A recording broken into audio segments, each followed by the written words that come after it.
오늘을 살아가는 사람들은 몇 가지 특징이 있는데요. 노력은 적게 하고 많은 것을 얻으려고 합니다. 힘들지 않고 더 많이 가져가려는 그런 심보가 우리 안에 있습니다. 여러분, 그래서 불로, 소득, 탈법, 편법 이런 게 성행하잖아요. 또 그 와중에 최근에는 좀 덜한 것 같습니다만은 곳곳에 다단계들이 있었습니다. 그렇게 피해를 당하고 그저 교회가 풍비박산이 나고 한 가정이 그 친척 일가까지 다 돈을 끌어다가 패가망신하는 일이 있는데도 그 뻔한 계산이 나오는 일을 또 달라들고 사기꾼은 그걸 또 이용해 먹고, 여러분, 우리 안에 있는 이런 것들 때문에 그렇습니다. 이런 생각들은 건전하고 정상적인 일들의 진행을 막습니다. 무엇이 빠르게 되는 것처럼 보이지만 조급하고 마침내는 스스로가 속고 또 넘어지는 그런 패착이 되는 경우가 많습니다. 정말 안타까운 게 뭐냐 하면은 이런 마음이, 이런 시대 정신이 우리 신앙인들에게도 깊이 들어와 있습니다. 은혜를 받으려는 행위 속에도, 하나님을 향해 나아가는 신앙의 여정에도 이런 사고와 행동들이 영향을 미치고 있다는 겁니다. 여러분, 주변을 한번 보시면 해야 할 일 이상의 것을 앞서서 하려는 사람, 솔선수범해서 하려는 사람을 찾기가 쉽지 않습니다. 최소의 노력으로 최대의 결과를 얻고 싶어 합니다. 이건 경제 원칙인데, 여러분, 이건 기업이나 통하지 하나님 앞에 신앙생활하는 우리 신앙인들에게는 적합치 않습니다. 그런데 오늘 우리가 인물 설교에서 만나고 싶어하는 이 리브가는 다른 삶을 살았습니다. 아니, 왜 리브가냐고요? 그냥 리브가를 하고 싶었습니다. 어떤 분이 이메일을 보낸 건 아닙니다. 왜 남자만 하느냐? 제가 엘리베이터에 그 광고 제가 붙였는데요, 이렇게 제가 사인펜으로 이렇게 꼬리표를 만들어서 리브가라고 오늘 아침에 썼습니다. 이삭의 아내 리브가입니다. 내가 요청받은 일뿐만 아니라 그 이상을 하겠다고 생각하고 최선을 다했던 여성입니다. 우물에 물 기르러 갔습니다. 일상적인 일이잖아요. 거기서 오랜 여행에 지친 한 나그네를 만납니다. 그에게 물을 길어주는 관대함을 베풀 뿐만 아니라 그와 함께 긴 여정을 여행해온 낙타에게까지도 동일하게 관대함을 베풉니다. 그 친절이 하나님의 나라의 법칙으로 그에게 고스란히 돌아오는 축복을 온몸으로 경험한 여자가 리브가입니다. 여러분, 거울의 법칙 아시죠? 거울 앞에 이렇게 인상을 팍 쓰면 거울 속에 웬 녀석 하나가 인상을 빡 쓰고 바라봅니다. 웃으면 똑같습니다. 부메랑 효과도 같은 얘기겠죠.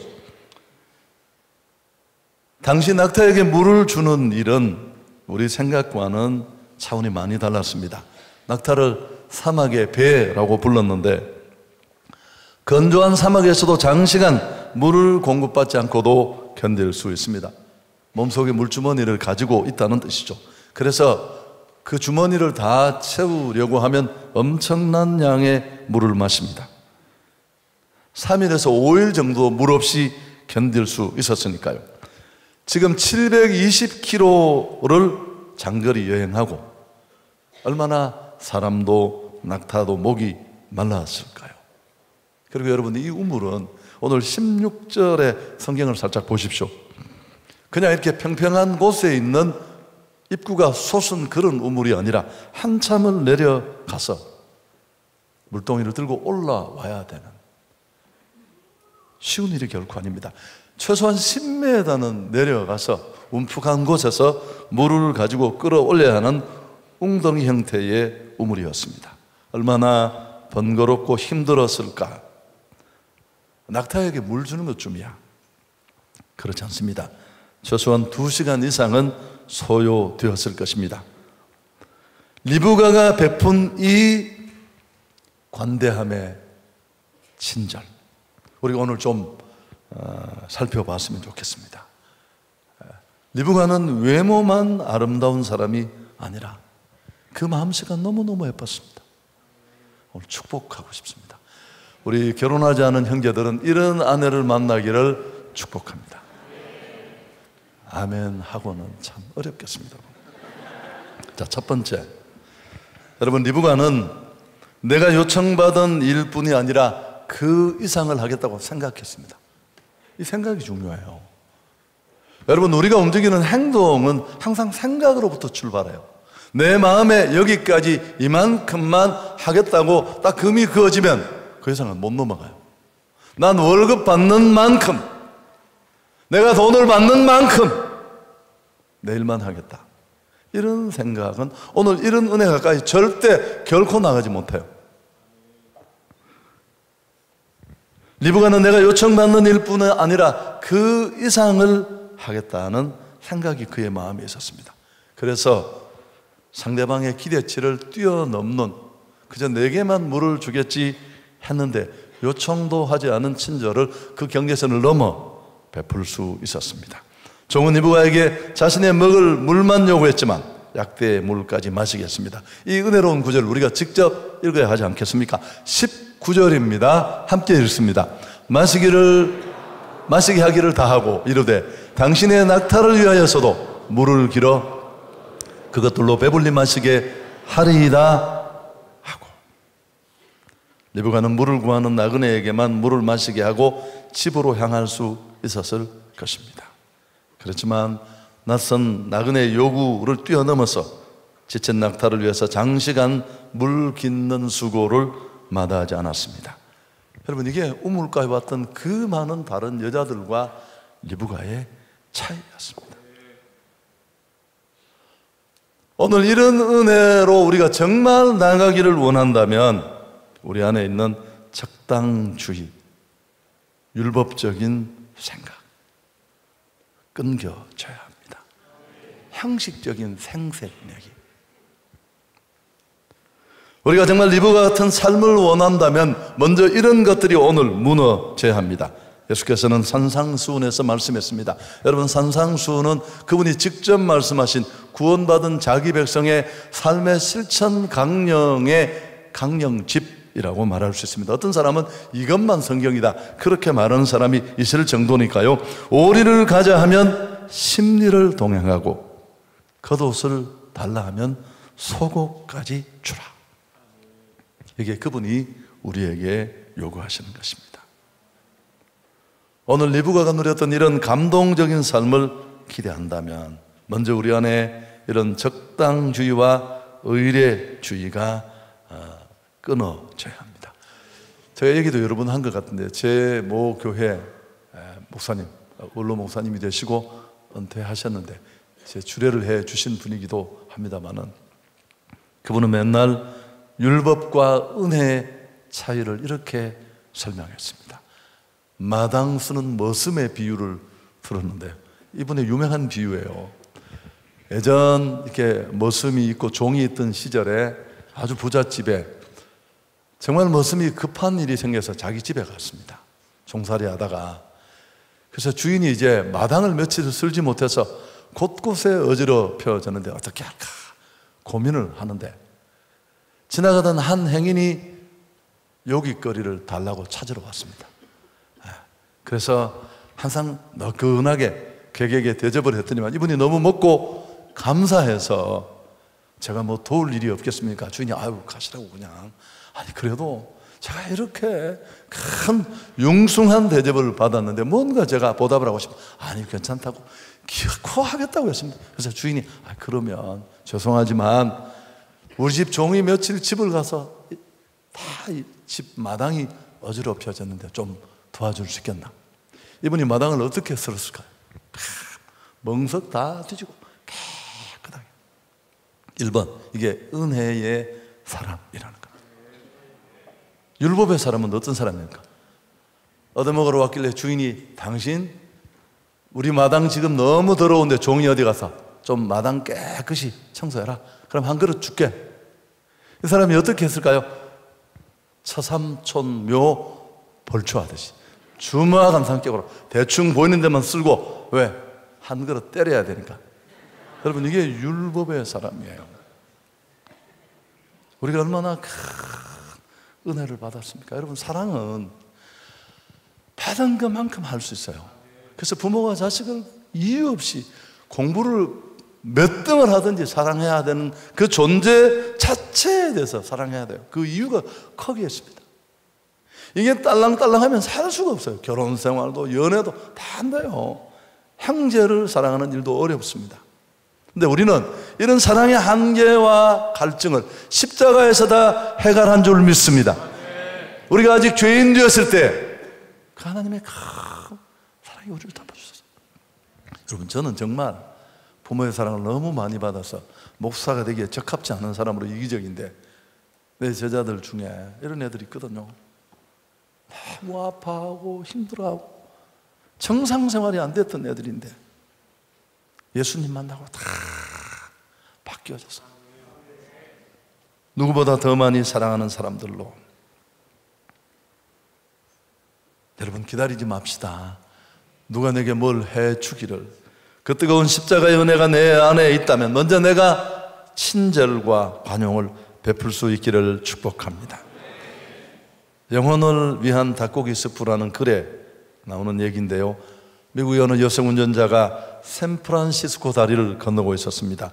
통행료를 내는 톨게이트가 바로 눈앞에 있었는데 표를 7장을 끊었어요. 그리고 주면서 뒤에 오는 6명의 톨게이트비를 내가 대신 해주겠다. 그리고 가버렸어요. 뒤에 오는 사람이 딱 표를 끊으려고 하니까 앞에 사람이 내줘. 나 모르는데요. 나도 모른다. 어쨌든 앞에 냈다. 6명이 다 그런 혜택을 받았습니다. 앞에 분이 당신을 위해 요금을 이미 지불했습니다. 그 여성이 이런 일을 하게 된 건 자기 친구 집 냉장고에 붙어져 있는 글을 보았습니다. 때로는 너의 인생에서 엉뚱한 친절을 베풀어 봐라. 전혀 이해관계가 없는 사람, 그런 사람에게 친절을 베풀어 보라는 겁니다.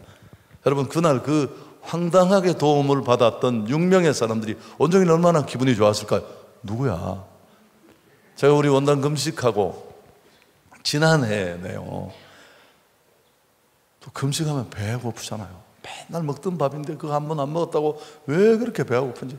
제가 2시쯤 1시쯤 아내하고 아이들하고 신정내거리에 무슨 식당에 가서 밥을 탁 먹고, 이제 여러분, 금식해보면 항상 밥을 먹어보면 생각만큼 맛이 없다는 거 아시죠?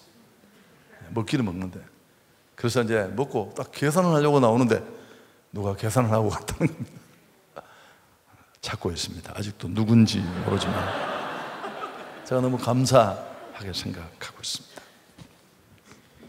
여러분, 이런 의외의 친절을 베풀 사람이 누가 있을까요? 우리 기독인이 아닐까 생각합니다. 왜? 앞에 말했지만 우리가 아직 죄인 되었을 때 그리스도의 그 놀랍고 큰 사랑이 내게 주어졌기 때문에 그렇습니다. 할렐루야. 두 번째는, 여러분, 생각만 하는 것으로 이런 일은 일어나지 않았을 겁니다. 리브가 안에 이런 좋은 생각이 있었을 뿐만 아니라 그는 그 자리에서 할 수 있는 일을 했습니다.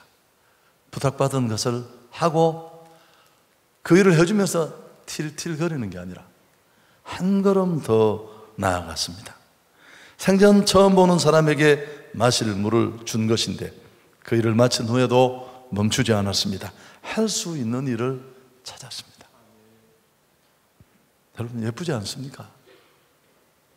그래서 낙타가 눈에 들어왔던 겁니다. 지금은 못했지만 앞으로 무언가는 하겠고 언젠가는 하겠다고 하면서 맨날 인천공항에서 중국에서 들어오는 배를 기다리는 바보들이 지금도 동네마다 너무너무 많습니다. 내일 이야기를 하면서 나의 미래는 이럴 것이라고 떠들면서 자꾸만 기회를 뒤로 미루고 그걸 입에 발설한 것으로 만족하고 마음의 위안을 삼는 엉터리들이 예상외로 많습니다. 지금 내 손에 있는 것으로 섬길 수 있기를 바랍니다. 지금 할 수 있는 걸 당장 해. 지난주에도 이런 얘기를 했습니다만 리브가처럼 해야 합니다. 내게 있는 작은 것으로 지금 내가 만나는 한 사람 한 사람에게 천리길도 한 걸음부터라고 하지 않습니까? 오늘 내 문 앞에서 만났던 그 택배 아저씨, 비대에 청소를 해주러 온 그 정말 너무 평범하고, 저 여자 돈 받고 일하는 여자잖아, 그리고 우리가 우습게 하는 그런 사람 한 사람에게 작은 물 한 잔, 아파트 경비원, 여러분 그분들 다 원래 대단한 분들이었어요. 웨이트의 법칙이라는 게 있습니다. 여러분 잊지 마십시오. 만약 누군가가 내게는 잘 해주는데 웨이터를 함부로 대하고 거만하게 행동한다면 그 사람은 좋은 사람이 아니다 라는 것입니다. 미국에서 경영 및 인사 관리의 진리처럼 퍼져 있는 이미 검증된 법칙이 이 웨이터의 법칙입니다. 자신과 이해관계가 있거나 가까운 사람에게는 친절한데 사회적 약자들에게 거들대면서 반말하고 거만하게 행동하는 사람은 결코 좋은 사람이 아니라는 겁니다. 그런 사람과 이해관계를 함께하는 것은 반드시 뒤통수 맞을 좋지 않은 일이 생길 가능성이 높다는 게 웨이터의 법칙이라는 겁니다. 지금 내가 사람들을 위해 할 수 있는, 베풀 수 있는 것은 어떤 것이 있을까요? 여러분 오늘 당장 시작했으면 좋겠습니다. 찾아보면 작은 친절과 관용을 베풀 일은 너무너무 많습니다. 주변 사람에게 한번 웃어주는 것, 카네기는 뭐라고 했을까요? 세계 평화의 총량을 넓히는 일입니다. 너무 멋있잖아요. 무슨 세계 평화, 옛날에 어떤 정신이, 제가 우리 성도가 나와서 대표기도 시켰더니만 경상도 버전으로 쪼가리 아주 적어줘도 종이가 이만하더라고. 제일 첫 번째 기도한 게 세계 평화를 위해서 하시더라고. 그때 내가 이야 참 기도 범위가 나보다는 한창 넓다 그런 생각을 했는데, 여러분 만나는 모든 사람에게 관대했으면 좋겠습니다. 예일대학교 한 총장님이 너무 교수들이 권위적인 걸 보고 학생들에게 원성을 듣자 교수들이 모인 자리에서 그렇게 말했다고 합니다. 유명한 얘기입니다. A 학점과 B 학점을 받은 학생들을 친절하게 대하십시오. 언젠가 그들 중에 훌륭한 교수가 되어 캠퍼스로 돌아올 것입니다. 그리고 C 학점을 받은 학생들에게도 아주 친절하게 대하십시오. 언젠가 그들 중 한 명이 돌아와서 200만 달러, 수백만 달러의 과학 실험실을 지어주겠다고 기부할 것입니다. 이거 이해가 안 되세요? 이거 딱 맞는 말입니다. 교수님들 만나면 좀 답답하지 않습니까? 지가 교수 아니라고 그랬습니다. 여러분 어떤 분은 친절을 삶의 당뇨라고 했습니다. 친절과 관용이 있을 때 세상 구석구석이 달콤해질 줄 믿습니다. 여러분 너무 뻣뻣하세요. 정말 정상급의 사람들을 만나보십시오. 슬쩍 축복받은 사람 말고 정말 최고 정상의 복을 받은 사람들을 한번 만나보세요. 그래서 교제권이 중요해요. 유유상종이란 말이 왜 나오느라 지 같은 것을 만나는 거예요. 이건 좀 말이 좋진 않은데 어쨌든 여러분 정말 최고의 축복을 받은 사람을 만나면 두 가지에 놀랄 거예요. 첫째는 하루 종일 있어도 남의 얘기를 하지 않습니다. 내가 짜증나서 소스를 줬다니까 살짝 하라고. 형님 지난번에 뭐 그런 이야기 했는데 정말? 그러더니 우리 가만히 있더라고요. 두 번째 친절합니다.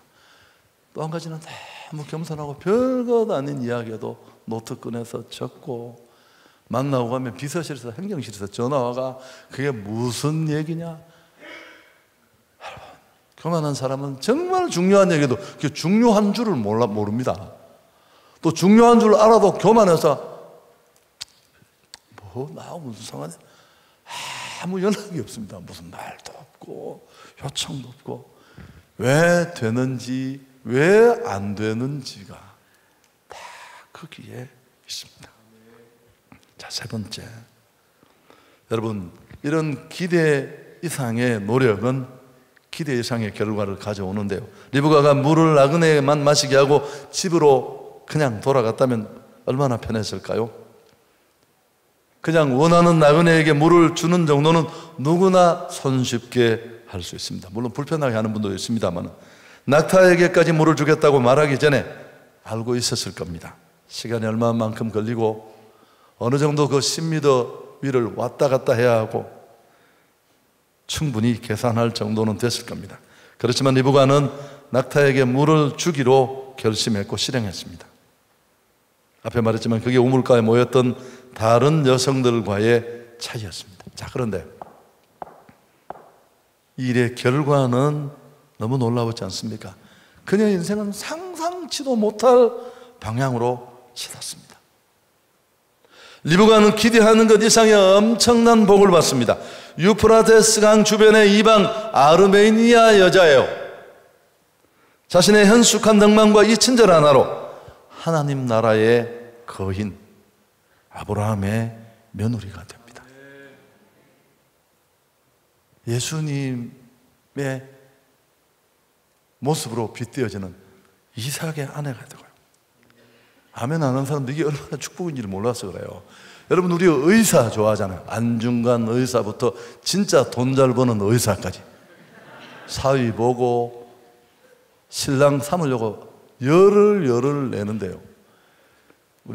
제가 대구 있을 때 권사님 한 분이 와서 그러더라고요. 신랑이 의사인 것보다 시아버지가 의사인 게 훨씬 낫대요. 그래서 제가 그 어려운 말로 어떻게 이해를 하겠습니까? 그죠? 권사님 설명을 해주셔야지. 그렇게 어려운 이야기를 하면.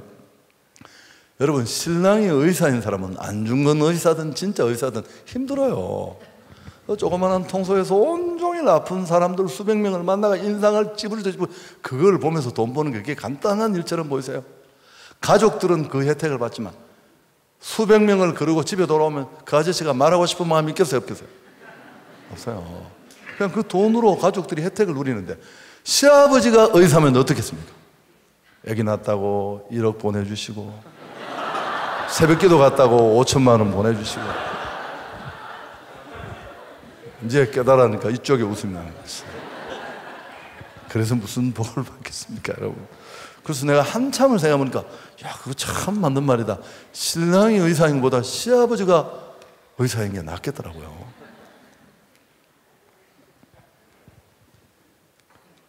여러분, 자신의 삶을 관용으로 채웠더니 하나님이 그 인생을 상상치 못할 방향으로 이끌어 주셨습니다. 풍부한 상으로 그 가문에서 메시아가 나오는 복까지 누리게 됩니다. 이웃을 향한 성도의 자비와 친절은 하나님의 놀라운 은총을 경험합니다. 마태복음 10장 42절에 또 누구든지 제자 이름으로 이 작은 자 중에 하나에게 냉수 한 그릇이라도 주는 자는 내가 진실로 너희에게 이르노니 그 사람이 결단코 상을 잃지 아니하리라 하시니라. 아브라함도 부지 중에 나그네를 대접해서 천사를 대접하는 영광을 누리지 않았습니까? 여러분, 제임스 피셔의 말입니다. 내가 너무 멋져서 저장해놨단 말입니다. 오늘 공급하겠습니다. 같이 한번 읽을까요? 사람이 가질 수 있는 가장 큰 덕은 친절이다. 모든 사람을 다 사랑할 수는 없지만 모든 사람에게 친절할 수는 있다. 미소를 짓는 데는 돈 한 푼 들지 않지만 그러나 그 보상은 크다. 우리가 가질 수 있는 최고의 덕목이 친절이고 모두를 사랑할 수는 없지만 모든 사람에게 친절할 수는 있습니다. 리브가는 자신이 물을 먹였던 그 낙타를 타고 신랑에게로 갔다는 걸 잊지 마십시오. 여러분, 물론 선행은 보상을 바라고 행해져서는 안 됩니다. 그러나 성경은 이렇게 말합니다.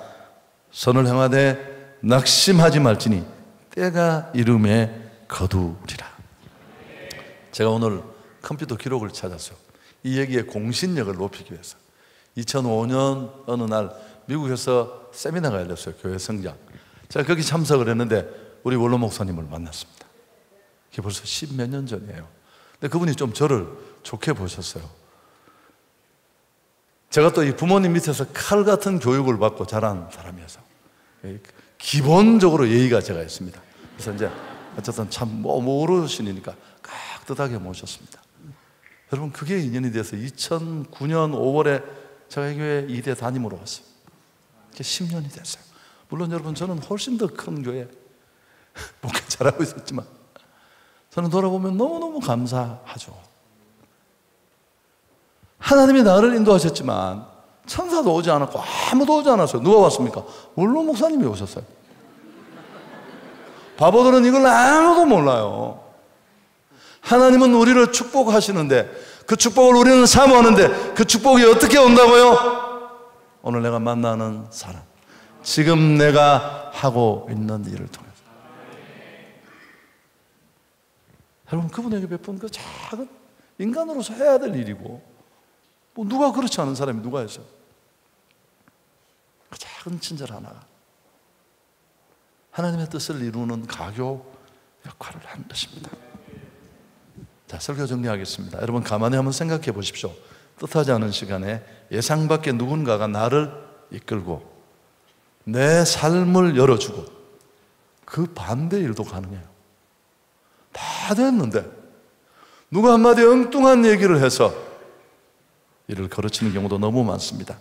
우리 차세대 목사님 한 분이 수요 예배 시간에 저녁에 설교를 하면서, 제가 수요일 저녁에 은혜를 많이 받아요. 졸기도 하지만, 교환학생으로 가서 한 미국인의 집에 있었는데 그 집이 유대인의 집이었는데 자녀 교육을 보고 느낀 게 많은데, 제가 한 가지 생각나는 건 유대인들은 자녀를 메시아로 여긴대요. 이 아이가 메시아일지도 모른다. 자세히 얘기는 하자. 그 한 가지만 해도 감동이 되었습니다. 이건 내 새끼고, 그렇게 생각하는 교육 방식과 얼마나 달라요. 오늘 내가 만나는 한 사람 한 사람이, 여러분, 사실은 이런 이야기가 다 좀 이상하나요? 내가 원로 목사님을 만날 때 그런 생각을 했었어요. 자주자주 하나님이 내게 그런 마음을 주시거든요. 이 사람이 내 인생을 바꿀 수도 있어. 네가 오늘 만나는 이 사람이 내 인생을 완전히 새롭게 할 수도 있어. 첫째, 우리는 세상 사람과는 달라야 합니다. 뭘 시작하면서 적당히 하겠다, 받은 만큼 하겠다, 안 돼요. 저는 꿈이 있었습니다. 잘하는 건 저에게 쉽지 않았어요. 근데 정말 열심히 하고 싶었어요. 그래서 이야기도 너무 많이 했어요. 여러분, 짜증나서 교회 옮길지도 모르는데, 처음에 제가 31살에 찬양 인도를 맡았어요. 제가 노래 잘 못하잖아요. 근데 잘하는 건 제겐 어려워요. 지금도.